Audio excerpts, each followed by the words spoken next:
Hello बच्चों, कैसे हैं आप लोग। तो बच्चों, आज हम क्लास 11th केमिस्ट्री में रासायनिक सूत्र को बनाना सीखेंगे कि रासायनिक सूत्र बनाना कैसे कैसे बनाते हैं। दोस्तों, तो ये हमारे लिए बहुत इंपॉर्टेंट है, क्योंकि अगर हमें रासायनिक सूत्र बनाना आते हैं तो हमें याद करने में प्रॉब्लम नहीं होगी, और याद करने में हमें प्रॉब्लम नहीं होगी तो हमेशा हम उनको याद रखेंगे। हमेशा हम याद रखेंगे तो हमें केमिस्ट्री में कोई प्रॉब्लम नहीं होगी, है ना। क्योंकि केमिस्ट्री मतलब फॉर्मूला, केमिस्ट्री फॉर्मूले के ऊपर डिपेंड होती है ना। तो हम उसको समझते हैं कैसे बनाते हैं ना दोस्तों। तो आपको मैंने पिछली वीडियो में सभी की ऑक्सीकरण अवस्था, सभी तत्वों पर या परमाणु पर कितना आवेश होता है, ये सब मैंने एक ही वीडियो में बता दिया था। और उसके पहले मैंने वीडियो में इसको निकालना बता दिया था कि इनको कैसे निकालते हैं ना। तो आपने उनको जरूर देखा होगा और समझा होगा, और नहीं देखा तो वीडियो के डिस्क्रिप्शन में उसका लिंक दिया है, आप उसको देख सकते हैं ना। तो अब देखें हम सूत्र बनाते हैं ना। तो मान लेते हैं हमें Na और Cl से कोई फॉर्मूला बनाना है ना। तो पहले एक इम्पोर्टेंट बात और है, उसको समझ लो दोस्तों। आपको यदि रासायनिक सूत्र बनाना है तो उसको आपको दो चीजों की जरूरत पड़ेगी। कितने चीजों की जरूरत? दो, है ना। तो पहला क्या होगा, हमारा जो तत्व है ना, उस तत्व का आपको संकेत की जरूरत पड़ेगी कि उस तत्व का संकेत क्या होता है ना। और दूसरा क्या है, आपको जो तत्व है उस तत्व पर क्या आवेश होता है, उस आवेश की आपको जरूरत पड़ेगी। ये दो चीजें आपको जरूरत पड़ेगी। यदि ये आती हैं तो फिर आपको कोई प्रॉब्लम नहीं होगी, है ना। तो जैसे मान लेते हैं हम Na और Cl से फॉर्मूला बनाने चाहते हैं ना। तो Na का हमें पता ही है क्या बोलते हैं, सोडियम बोलते हैं। Na को हम क्या बोलते हैं, सोडियम, है ना। और Cl को हम क्या बोलते हैं, क्लोराइड। ये हो गया हमारा। इसके बाद इस Na पर चार्ज कितना होता है आपको वो पता होना चाहिए। तो हमें सीखा था कि जो Na होता है उस पर 1+ चार्ज होता है। कितना होता है, 1+ होता है ना। और जो Cl होता है उस पर क्या होता है, 1- होता है। ये हमने कर लिया है ना। तो जब हम इन दोनों से फॉर्मूला बनाते हैं तो क्या होता है, इनकी जो ऑक्सीकरण अवस्था या इन पर जो उपस्थित आवेश होता है उनका संख्यात्मक मान। अब संख्यात्मक मान मतलब क्या होता है, जैसे इस पर 1+ है, अब 1+ है तो केवल इसका 1।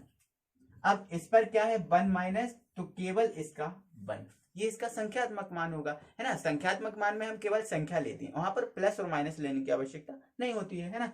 तो आप क्या करोगे, इस जब हम इसको फॉर्मूला बनाते हैं तो इनका जो संख्यात्मक मान होता है उसका क्रॉस मल्टीप्लाई हो जाता है। मतलब जो ये वाला नंबर है वो यहाँ पर आ जाएगा और यहाँ पर जो नंबर है वो यहाँ पर आ जाएगा, है ना। तो जब ऐसा होगा तो ये क्या हो जाएगा, Na1 और Cl1 हो जाएगा। अब आप तो खुद ही जानते हो इस बन का तो कोई मतलब ही नहीं होता। बन तो हम लिखें या ना लिखें कोई मतलब ही नहीं होता। तो हम इसको कैसा लिख सकते हैं, NaCl, ऐसा हम लिख सकते हैं, है ना। तो अब ये Na क्या होता है, सोडियम, और Cl क्या होता है, क्लोराइड। ये हमने पढ़ के रखा ये सब चीजें। तो Na सोडियम और Cl क्या हो गया, क्लोराइड। तो ये इसका नाम क्या हो गया, इस यौगिक का, इस फॉर्मूले का, सोडियम क्लोराइड। Sodium chloride. ये इस प्रकार से हम इसका फॉर्मूला बनाते हैं। आगे अगर बात करें, जैसे मान लेते हैं हमें कैल्शियम Ca और क्लोराइड Cl से फॉर्मूला बनाना है। Ca को कैल्शियम बोलते हैं, Cl को क्लोराइड बोलते हैं, हमें पता है ना। तो इस पर उपस्थित चार्ज का पता होना चाहिए। तो इस पर उपस्थित क्या होता है, 2+ होता है, और Cl पर क्या होता है, 1- होता है, हमें बता दिए।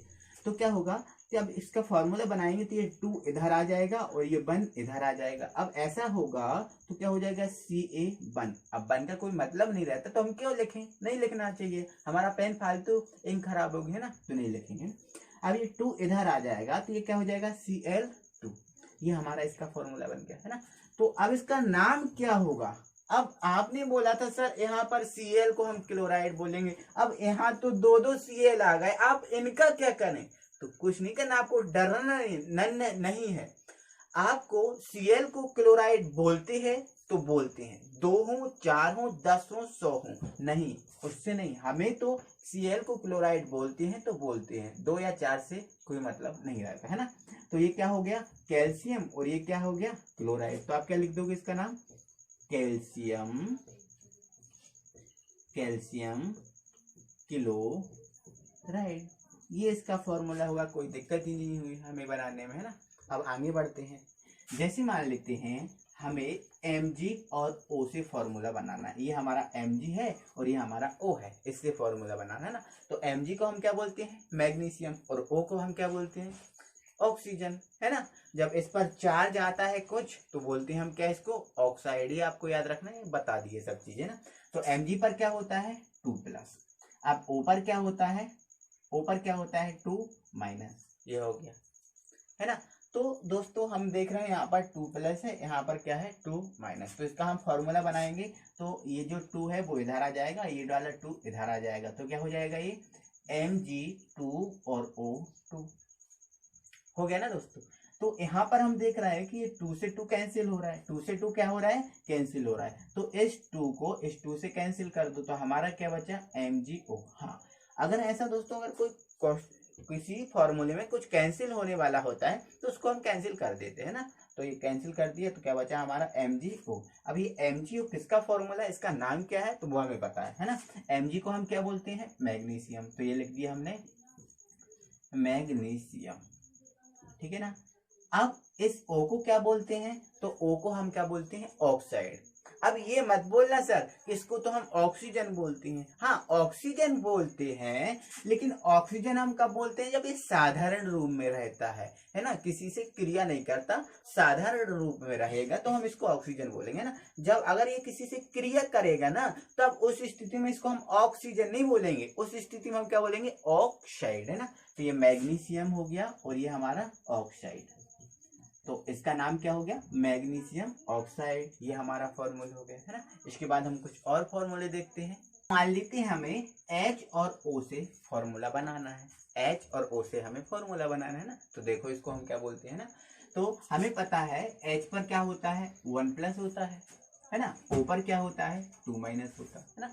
ये हम फॉर्मूला बनाएंगे तो ये 2 इधर आ जाएगा और ये 1 इधर आ जाएगा। जब ऐसा होगा तो क्या हो जाएगा H2 और ये O, है ना। तो इसका नाम तो आप कौन नहीं जानता, सब जानते हैं, ये तो हमारे लिए हमेशा जरूरी है ना। तो ये क्या हो गया, इसका नाम क्या है, जल। इसका नाम क्या है, जल। तो आप बोलोगे अरे सर ये तो गड़बड़ हो गया, अब ये तो अभी तो आप कुछ और ही तरीके से नाम बता रहे हैं और आप बोल रहे हैं इसको जल बोलते हैं, है ना। तो दोस्तों इसको जल तो बोलते हैं, ये हमारा इसका साधारण नाम है ना। जैसे हम बोलते हैं ना, हमारे घर में किसी बंदे का या फिर किसी बंदे का कालू राम नाम है ना। लेकिन हम क्या घर में उसको क्या बोलते थे, कलुआ कलुआ और एक कलुआ और एक कलुआ, ऐसे बोलते हैं ना। तो ऐसे ही इसका कुछ घर का नाम है ये, है ना। इसको हम ऐसे बोलते नहीं है ना, हमने जो बताया उसी तरीके से हम बताएंगे ना, तो समझे इसको।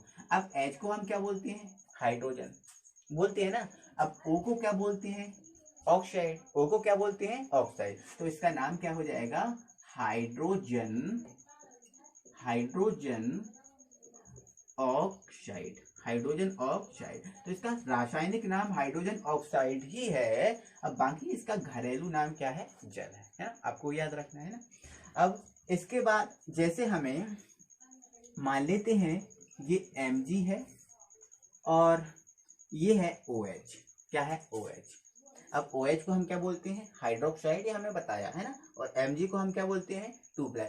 बार बार कह रहा हूं दोस्तों, अगर आपको सूत्र बनाना है तो उन पर उपस्थित आवेश की जरूरत होगी, आवेश का पता होना चाहिए। और दोस्तों यदि आपने आवेश नहीं देखा तो वीडियो के डिस्क्रिप्शन में इसकी लिंक दी है, या फिर आप चैनल की प्लेलिस्ट में जाकर उसको जरूर देखें, तभी ये समझ में आएगा, नहीं तो ये समझ में नहीं आएगा। भले मैं इतने अच्छे समझ में आ रहा हूँ, समझा रहा हूँ, लेकिन आपके सर के ऊपर से जाएगा, क्योंकि आवेश ही नहीं है पता, आपको उसका नाम ही नहीं है पता, तो आप कैसे समझोगे, आप बताओ समझोगे क्या, नहीं। ठीक है, तो हम इसको समझेंगे। तो Mg पर हमें पता है कितना होता है 2+, और OH पर कितना होता है 1-, है ना। तो हम इसका फॉर्मूला बनाएंगे तो ये 2 इधर आ जाएगा और ये 1 इधर आ जाएगा, है ना। तो ऐसा होगा तो क्या हो जाएगा, ये Mg1। अब 1 का कोई मतलब नहीं रहता तो हम क्यों लिखे ना। अब 2 इधर आएगा तो ये हो जाएगा OH। अब ये 2 पूरे OH के बाहर आएगा, OH कोई अलग अलग नहीं है, OH एक ही ग्रुप है ना। तो ये 2 है ना पूरे के बाहर आएगा, तो ये लगाएंगे हम ब्रैकेट और लिख देंगे 2। ओके, अब OH को हाइड्रोक्साइड बोलते हैं, Mg को क्या बोलते हैं, मैग्नीशियम। यहाँ पर OH 2 है तो उससे मतलब हमने नहीं रखना है, पहले ही हमने बता दिया है ना। तो ये क्या हो जाएगा हमारा magnesium, magnesium hydroxide, magnesium hydroxide, ये हमारा फॉर्मूला है, हो गया। इसके बाद हम और देखते हैं, जैसे हम मान लेते हैं के और SO4 से हमें फॉर्मूला बनाना है, तो उसको हम देखें। तो देखो दोस्तों, के पर तो हमें पता है कितना होता है 1+ है ना, और SO4 पर हम कितना होता है 2- है ना। तो हमें पता है के को तो हम पोटेशियम बोलते हैं और SO4 को हम क्या बोलते हैं, सल्फेट बोलते हैं, ऐसा है ना, मैंने आपको बता दिया। फिर ये क्या होगा, ये 2 इधर आ जाएगा और ये 1 इधर आएगा। अब ये 2 इधर आएगा, ये क्या हो जाएगा K2 है ना, और ये क्या हो जाएगा SO4। इस 1 का कोई मतलब है क्या, नहीं, तो आपका ये फॉर्मूला हो गया ना। अब इसका नाम क्या है वो बात समझने की जरूरत है ना। तो के को हमने क्या बोला था, क्या बोलते हैं के को, पोटेशियम। तो ये लिख दिया हमने क्या, पोटेशियम, ये लिख दिया हमने पोटेशियम। और SO4 को हम क्या बोलते हैं, क्या बोलते हैं SO4 को, सल्फेट बोलते हैं ना, तो सल्फेट ही लिखना है आपको। तो क्या हो गया इसका फॉर्मूला, इस नाम क्या होगा, पोटेशियम सल्फेट, ऐसे आप निकाल सकते हो है ना। और आगे बढ़ते हैं ना, जैसे मान के चलते हैं हम H और NO3, इससे हमें फॉर्मूला बना है ना। तो NO3 को हम नाइट्रेट बोलते हैं और H को हमने क्या बोला था, हाइड्रोजन बोलते हैं, कोई दिक्कत ही नहीं है ना।